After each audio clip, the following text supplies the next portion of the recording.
বৃহস্পতিবার ঈশান নামাজের পরে বিছানায় গিয়ে একটি আমল করুন, সকালে উঠেই আপনি ফলাফল দেখবেন ইনশাআল্লাহ। বৃহস্পতিবার একটি পবিত্র দিন, এই দিনে যদি কোনো বান্দা ইবাদত করে এই দিনের রাতে আল্লাহ রাব্বুল আলামিন কবুল করে নেন। প্রিয় ভাইরা আমার, এই কথাগুলো আপনারা শেয়ার করে দিবেন। শোনার মাত্রই আপনি আমল না করে সওয়াব পেতে পারেন। কিভাবে জানেন? আপনার একটি শেয়ারে আপনি আমল না করেই সওয়াব পাবেন।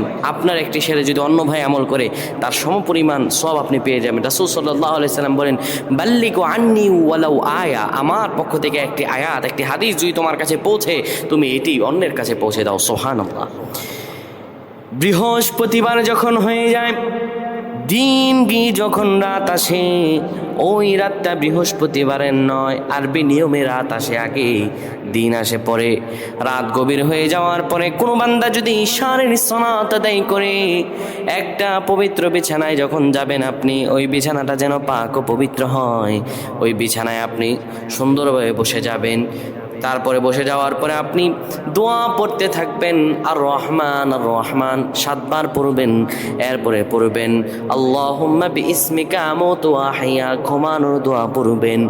এরপরে বুকের মাঝে আপনি দুরূদ পড়ে 10 বার মনের আশাগুলো নিয়ে আল্লাহর কাছে দোয়া করে পবিত্র বিছানায় ঘুমিয়ে যাবেন। আমার আল্লাহ মুহূর্তের মাঝে আপনার দোয়াগুলো কবুল করে নেবেন। আল্লাহুম্মা আমিন বলেন।